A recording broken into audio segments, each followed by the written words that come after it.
He manages to delude himself for a moment, securing his own rationalization. Regardless, he turns away from the billboard and quickens his pace.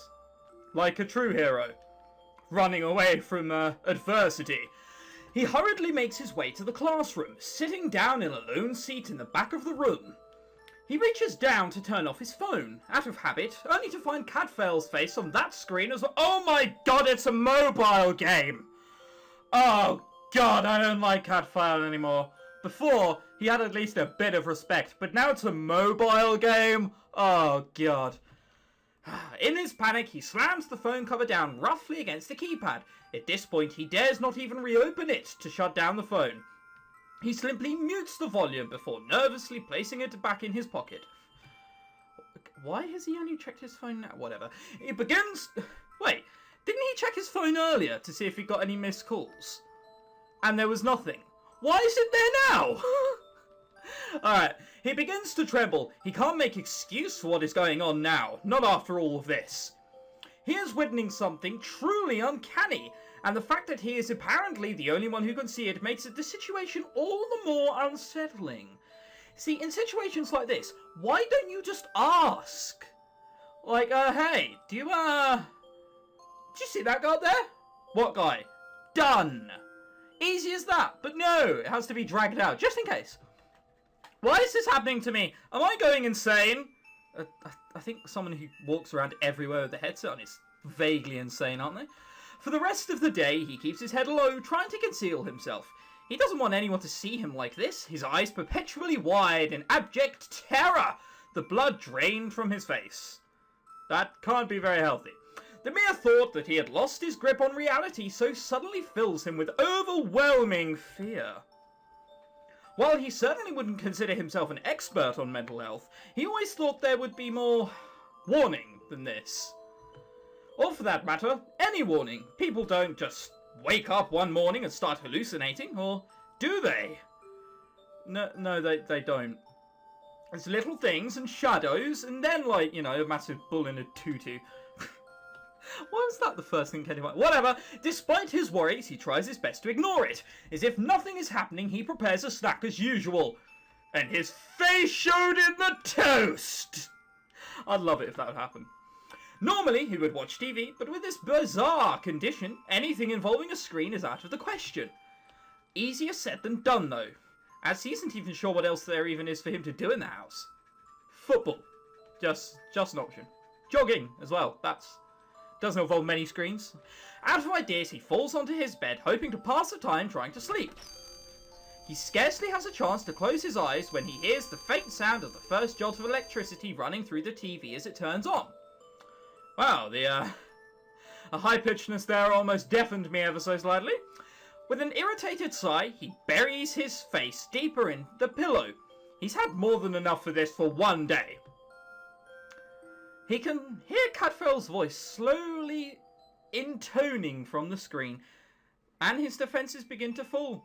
He's scared, tired, and confused, but his curiosity is piqued despite himself, and his resistance is being quickly chipped away. Well, if you think you're going to do this with the rest of your life, you're not just going to sleep it all, are you?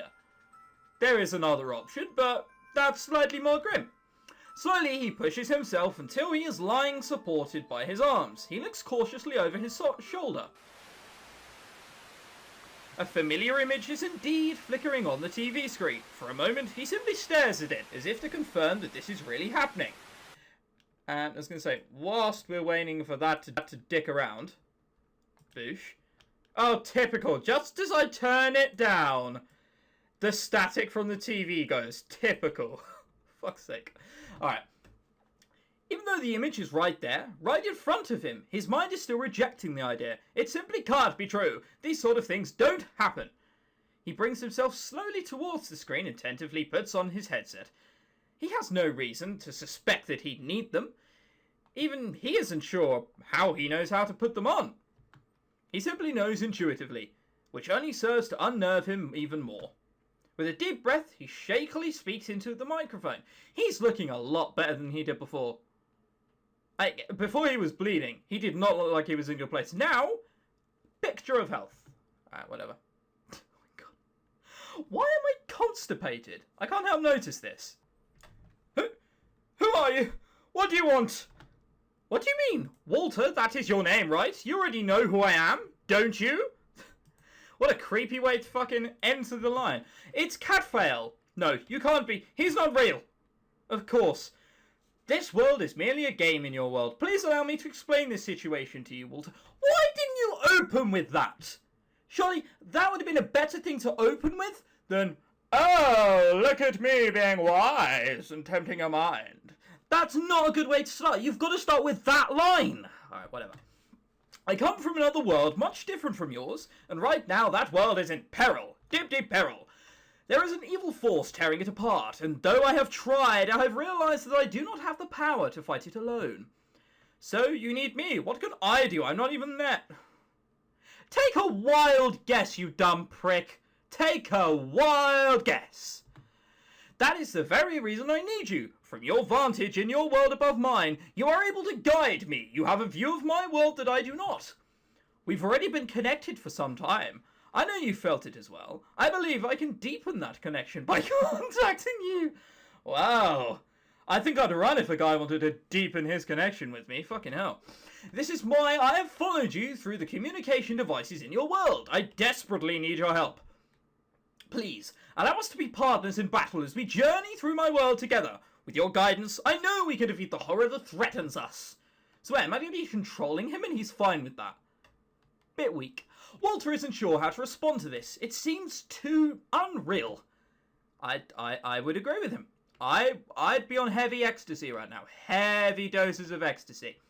Even now, with Catfail right in front of him, talking and responding to him in a way his knowledge game programming screams to him could never happen, this didn't feel plausible. Why would he, of all people, be selected as the chosen one, destined to save the world from some nameless fear? Even in his head, it sounds ridiculous and delusional. Yep, it's probably because that headset's hammering down in your brain. I don't know. I'm not sure I believe you. I understand this must be difficult for you to grasp. We've never directly communicated before, and this is the first that you have learned of my very existence. There is so much riding on your decision as to what you will do. I apologize that I must burden you with this journey so suddenly. Is this going to be a yes and no option, but the no will always take me back to yes? This fucking happens in like every RPG game. No, I will not help you. Oh. Think about it and come back later, and you've just got to keep the story progressing. I will let you contemplate this situation on your own for now. Fare thee well, Walter. Fare thee well. Why is everything spoken in like a modern kind of way, and then he just drops a thee at the end? Oh, God. All right, we'll run with it. With that, Catfail disappears back into the static as if he was never there, leaving Walter in a stunned silence. He slumps in his chair, overwhelmed by what he has just seen. I'm not overwhelmed by what I've just seen. I'm overwhelmed why it's happened. I mean, I kind of see finding characters all the time. I mean, the artwork doesn't blow me away. It's very, very good. It doesn't blow me away, though. It's no Van Gogh. Did that really just happen? Had he really been chosen to decide the fate of an entire world? His mind was filled with questions he cannot comprehend, let alone answer. Eventually, the questions stop, melding into nothingness as he stares into the blank screen. I don't understand. What am I supposed to do? Come on, really? You don't know what to do. Alright, whatever. Also, the music's still not coming back on. I did just go back to make sure if it was a bug, but no, there's not supposed to be. Don't you dare kick in music now. Oh, for typical. Typical. Oh, well, alright. The next morning, he feels as if he has woken from a dream. Last night's events still feel all too impossible, and his mind is trying to dismiss all of it. He wanders through his schedule in a fog, everything feeling at once natural and unnatural. Though he has done his best to move on, last night follows him quietly, like a lingering nightmare. Why am I still so freaked out about this? It's just a bad dream. You still look constipated. I'd go to the doctors about that. With that thought, he lifts the controller from his desk, his eyes focused on it in quiet contemplation. Just start again like usual and nothing will happen, you'll see. Despite his own reassurance, Walter is finding it difficult to continue deceiving himself. That nagging feeling in the back of his mind is quickly pushing forward. Yet, he isn't sure what else he can do. All he has ever known is pushing his problems aside. Seeing nothing else to do, he starts the game, and it doesn't take long to start a match online. It seems like every time he starts a match, other players leap to accept it. It's because I am a hero. Whether it's because he is seen as a worthy opponent or someone to be humbled, he isn't sure. However, as soon as the match starts, he can feel something wrong, though he cannot pinpoint what. It's a subtle sensation, as if somehow an invisible second skin has formed around him. Another self, even moving around him that he cannot watch, yet he innately feels. I would look out the window for a child rapist. That's just my take on this. Yo dude, you okay? You haven't moved at all, and I can't exactly fight you if you're just standing there like that. His opponent's voice buzzing across his headset snaps him back to reality. With a sharp nod of his head, a competitive grin forms across his lips. Oh yeah, I'm fine. Let's go, motherfucker! The battle proceeds smoothly, with Walter artfully dodging every strike before flowing into an attack of his own. He doesn't even have to think, merely acting on now deeply ingrained reflex and muscle memory as he grips the controller, as if he were simply playing an instrument. However, this proves to be a double-edged sword. His mind is not entirely on the battle, and his reflexive strikes and parries can only hold up for so long. The eerie feeling surrounding him is boring into his thoughts. He can hardly shift his focus from it, and his movements are beginning to lose their rhythm. Why don't you just turn the TV on and have a chat with your favourite little game character? I don't see a problem with it. He can feel his edge slipping, but despite his efforts, cannot muster enough focus to compensate. Finally, inevitably, his guard drops and his opponent mercilessly strikes a brutal fast blow. Cough final. Oh, that doesn't sound good. Suddenly it feels as if someone had cut deep through Walter's flesh and muscle of his arm, scraping through the bone. He cries out and doubles over, seizing the injured arm with his other, trying to ease the searing agony. The shock of the sudden, overwhelming pain leaves him in tears, trembling as he huddles into himself. Turn the fucking game off. He can hear his opponent shouting at him. He wishes he could tell her what had happened, but can only manage to weakly pick up the controller from the ground to cancel the match. He removes his headset as he catches his breath. The intense pain still lingers, but his deep breaths seem to help somewhat. It wouldn't. Not a cut that deep. Breathe as deep as you fucking want. That will hurt. His mind, however, is far from soothed. He hesitates to lift his hand, afraid of what he would see underneath. Bugger all. With a deep breath, he shakily removes his hand from his arm, and is shocked and confused to find his arm completely intact. Though the pain is indescribable, his visible condition is pristine. What? But how? Wait, maybe, no. Following his realization, good that it took it this long to figure out. I suppose he was in pain, to be fair to him. He scrambles back to his desk and haphazardly dons the headset again. It falls crookedly over one ear, placing the microphone well below his lips. He pays no mind to the discomfort. He is a man, after all. As long as he is still audible, it's good enough to go. As long as he... whatever. He fidgets and bobs in place as the console boots up, anxiety rising with every passing second. Console? Wow, people still use them, huh? Didn't realise I'm a PC gamer. Yeah, life, rebel, whatever. Even the normally short boot sequence seems to drag on for an eternity. Finally, the gamer Cadfael's world recited is loaded, and the boy takes a deep breath and leans sharply forward. Hey, get out here, I know what you're in there. He shouts with all his might, feeling deeply ashamed as he does so. It surely must look like it, but he's shouting at nothing but a blank screen. Oh yeah, for your massive audience, it must look terrible. The last thing he needs is to appear any more insane than he already feels. TV, again, once flickers to life.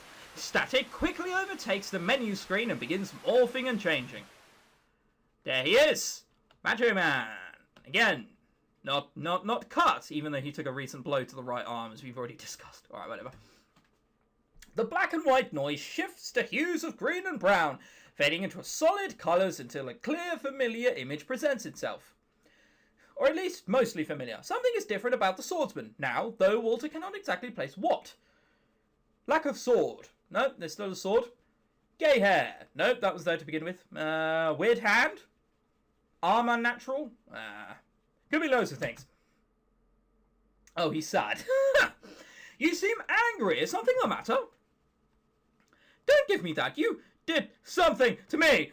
I was just trying to play a game, and as soon as I got hit, it felt like someone was cutting my arm off. The swordsman pauses, as if he doesn't know what to say. I am sorry, truly. It seems my attempts to contact you ended up strengthening our connection, though that was not my intention. I had no idea it would happen so quickly. I sincerely regret that you had to discover it that way. As he explains, Cadfael nervously fidgets with a golden collar around his neck. Cadfael, you're a you know that? You're a Class A